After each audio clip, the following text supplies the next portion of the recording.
बिस्मिल्लाहिर्रहमानिर्रहीम। अस्सलाम वालेकुम। उम्मीद करता हूँ आप खैरियत से होंगे। आज हमारी वीडियो का टॉपिक है 3 नौजवान भाइयों का अजीब किस्सा। अगर हमारी वीडियो अच्छी लगे तो हमारे चैनल को सब्सक्राइब कर दीजिए। अपनी राय का इजहार कमेंट सेक्शन में जरूर कर दीजिए। चलते हैं वीडियो की तरफ। सदका बिन मुर्दास ने अपने वालिद से रवायत की है कि अंताकिया के मज़ाफात में मैंने एक ऊंची जगह पर 3 कब्रें देखी। उनमें एक पर यह शेर लिखा था, जिंदगी से वो शख्स क्या लिज्जत हासिल कर सकता है जो ये जानता हो कि खुदावंद आलम उससे जरूर बाद परस करेगा और उससे बंदों के साथ की जाने वाली नाइंसाफियों का बदला लेगा और जो भलाइयां उसने की हैं उसकी जजा देगा। दूसरी कब्र पर लिखा था, क्या लिज्जत पाएगा वो जो यकीन रखता हो इस बात पर कि उस पर मौत अचानक आ ही जाएगी, उसकी सारी बढ़ाई और मुल्क छीन लेगी और उस घर में मिलाएगी जिसका वो मुस्तहिक है। तीसरी कब्र पर लिखा था,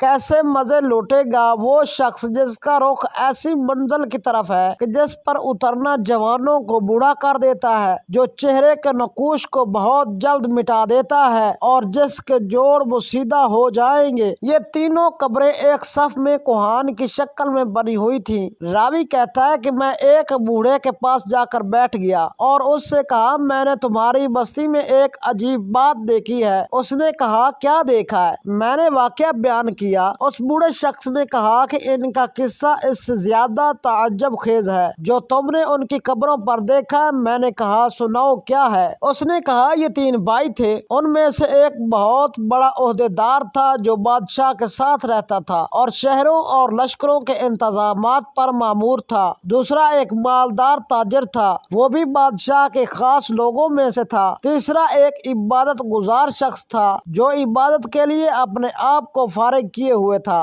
उस इबादत गुजार की मौत करीब आई तो उसके भाई उसके पास जमा हो गए और वो सुल्तान का मसाहिब हमारे इलाकों का वाली था। अब्दुल मालिक बिन मरवान ने उसको वाली बनाया था और वो एक जालिम जाबिर और लुटेरा था। ये दोनों अपने आबिद भाई के पास आए। जब उसका आखिरी वक्त था तो दोनों ने उस आबिद से कहा कि कुछ वसीयत कर लो। उसने कहा, अल्लाह की कसम, मेरा कोई माल नहीं है कि मैं कुछ वसीयत करूं, ना मेरा किसी पर कर्ज है जिसके लेने की वसीयत करूं, और मैंने दुनिया में कोई चीज नहीं छोड़ी जिसके लूटने का अंदेशा हो। ओहदेदार भाई ने कहा, ऐ मेरे भाई, ये मेरा माल तेरे सामने है, उसमें जो चाहे कहो और जो दिल चाहे वसीयत करो। उसने रुख फेर दिया। ताजिर भाई ने कहा, मेरे भाई, तुझे मेरी कमाई और कसरत दौलत का पता है। शायद तेरे दिल में किसी भलाई का अरमान रह गया हो जिसको माल खर्च किए बगैर हासिल न किया जा सकता हो। ये मेरा माल है, इसमें जो चाहो हुक्म करो, उसको पूरा करूंगा। वो इन दोनों की तरफ मुतवज्जो हुआ और कहा, मुझे तुम्हारे माल की कोई जरूरत नहीं, लेकिन मैं सिर्फ एक इकरार तुमसे लेता हूँ जिसमें तुम वादा खिलाफी न करना। उन्होंने कहा, वो क्या है? उसने कहा, जब मैं मर जाऊं तो मुझे गुस्ल दो और कफन पहनाकर एक ऊंची जमीन में दफन कर दो और मेरी कब्र पे लिख देना,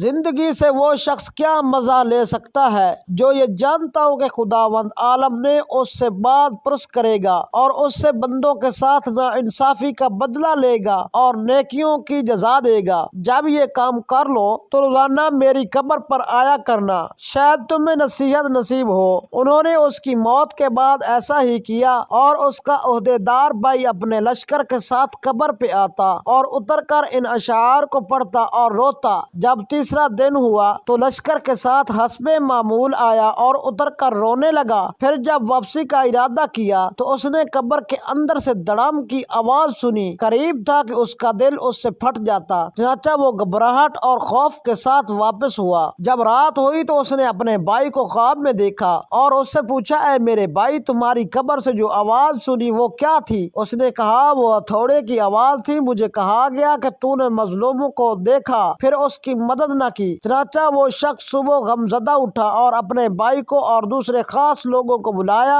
और कहा, मैं समझता हूँ कि हमारे भाई ने जो अपनी कब्र पर इशार लिखने की वसीयत की थी उसका मकसद मुझे तंबीह करना था और मैं तुम्हें गवाह बनाता हूँ कि आइंदा मैं तुम्हारे दरमियान नहीं रहूंगा। चनाचा उसने अमारत छोड़ दी और इबादत में मशगूल हो गया और अब्दुल मालिक बिन मरवान को इस बारे में खत लिखा तो उसने लोगों को हुक्म दिया, इसको छोड़ दो, जहाँ चाहे जाए। चनाचा चनाचे वो पहाड़ों और सहराओं में रहता रहा, यहाँ तक कि उसकी मौत आने वाली थी और वो चराहों की एक जमात के साथ था। उसके भाई को खबर पहुंची तो वो हाजिर हो गया और कहा कि ऐ मेरे भाई, कोई वसीयत नहीं करनी? उसने कहा, क्या वसीयत है? कोई माल नहीं जिसमें वसीयत करूं, लेकिन एक वादा है, वो ये है कि जब मैं मर जाऊं तो मेरी कब्र तैयार करके मुझे मेरे भाई के पहलू में दफना देना और मेरी कब्र पर लिख देना। कैसे लिज्जत पाए वो शख्स जिसको यकीन हो कि बहुत जल्द उस पर मौत अचानक आ जाएगी और उससे अजीम मुल्क और तमाम बड़ाई छीन कर उस कब्र में उसको ठहराएगी जिसका वो बासी होगा। फिर 3 दिन तक मेरे पास आया करना और मेरे लिए दुआ करो, शायद अल्लाह ताला मुझ पर रहम फरमाए। चनाचे वो मर गया। उसके भाई ने उसकी वसीयत पर अमल किया। जब उसकी कब्र पर तीसरे दिन आया, दुआ की और रोया। फिर जब वापस होने लगा तो उसने एक शदीद आवाज सुनी जिससे उसकी अक्ल जायल होने के करीब हो गई और वहाँ से बेचैन होकर लौटा। रात को उसने अपने भाई को ख्वाब में देखा। उसने कहा, मैंने जब ख्वाब में अपने भाई को देखा तो उसकी तरफ लपका और उससे पूछा, क्या तुम हमारी मुलाकात के लिए आए हो? उसने कहा, मुलाकात तो बहुत दूर है। मैंने कहा, मेरे भाई तेरा क्या हाल है? उसने कहा, खैरियत से हूँ। तौबा, कितनी खूबियों और भलाइयों की जामे है। मैंने कहा, मेरा दूसरा भाई कैसा है? उसने कहा, वो नेक पेशवाओं के साथ है। मैंने कहा कि हमारा क्या हाल होगा? उसने कहा, जिसने दुनिया और आखिरत के लिए जो कुछ किया है वो देख लेगा। बस तुम अपनी मालदारी को फकीरी से पहले गनीमत समझो। रावी का बयान है कि उसने दुनिया से किनारा कशी इख्तियार कर ली, अपने माल को तकसीम किया, जायदाद बांट दी और अल्लाह ताला की इबादत में लग गया। उसका एक बेटा बड़ा होकर एक खूबसूरत और बाकमाल नौजवान बना और तिजारत शुरू की, यहाँ तक कि तिजारत में एक अहम मकाम हासिल किया। उसके बाप की मौत करीब आई। उसने अपने बाप से कहा, अब्बा जान वसीयत नहीं करते? उसने कहा, ऐ मेरे बेटे, तेरे बाप का कोई माल ही नहीं जिसमें वसीयत करे, लेकिन मैं तुझसे एक वादा लेता हूँ, जब मैं मर जाऊं तो मुझे अपने चच्चों के साथ दफना देना और मेरी कब्र पर ये शेर लिख देना। कैसे मजे ले सकेगा जिंदगी से वो जिसका रुख ऐसी कब्र की तरफ हो जिसकी गाढ़ नौजवानों को बूढ़ा कर देती है और चेहरे का रंग उड़ा देती है और जल्दी जल्दी जिस्म और जोड़ों को मुसीदा कर देती है। जब ये करो तो उसके बाद 3 दिन तक तुम मेरे पास आ जाया करना और मेरे लिए दुआ करना। उस नौजवान ने वसीयत पर अमल किया। जब तीसरा दिन हुआ तो उसने एक आवाज सुनी जिससे उसकी जल्द सिकुड़ गई और रंग उड़ गया, बुखार चढ़ गया और वो वापस घर आ गया। रात को ख्वाब में उसका बाप आया और कहने लगा, मेरे बेटे, तुम हमारे पास आने से नजदीक हो और मौत करीब तर है, बस तुम अपनी सफर की तैयारी कर लो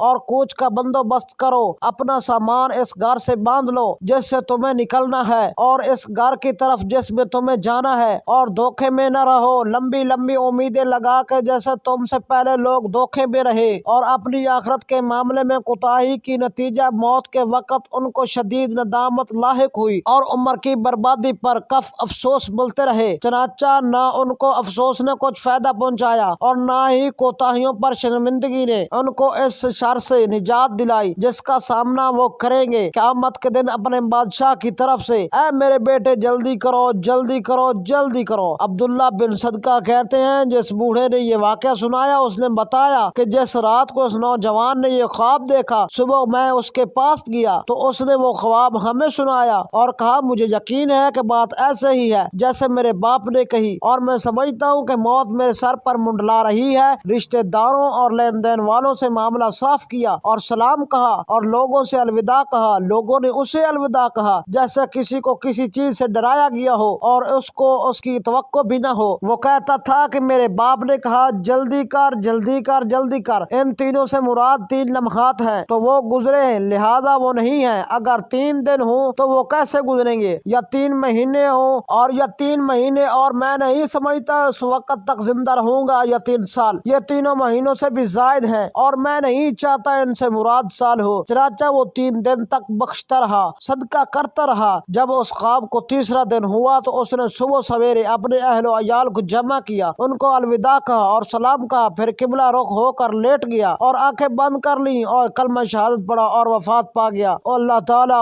उसके बाद एक अरसा तक लोग गाहे बगाहे उसकी कब्र पर दूर दराज से आते थे और नमाज पढ़ते थे। हमें इस वाक़े से क्या हासिल होता है? बेशक जो सच्चे दिल के साथ अल्लाह की तरफ रुजू करता है तो अल्लाह ताला उसकी दुआ को कबूल फरमाते हैं। इसलिए हमें भी चाहिए कि हर हाल में अल्लाह ताला की तरफ रुजू करें کریں اور اس سے مانگتے رہیں۔ اللہ تعالی ہم سب کو اس واقعے سے سبق حاصل کرنے کی توفیق عطا فرمائے، آمین یا رب العالمین۔ اگر ہماری ویڈیو اچھی لگے تو ہمارے چینل کو سبسکرائب کر دیجیے۔ ہمیں دیجیے اجازت، پاکستان زندہ باد۔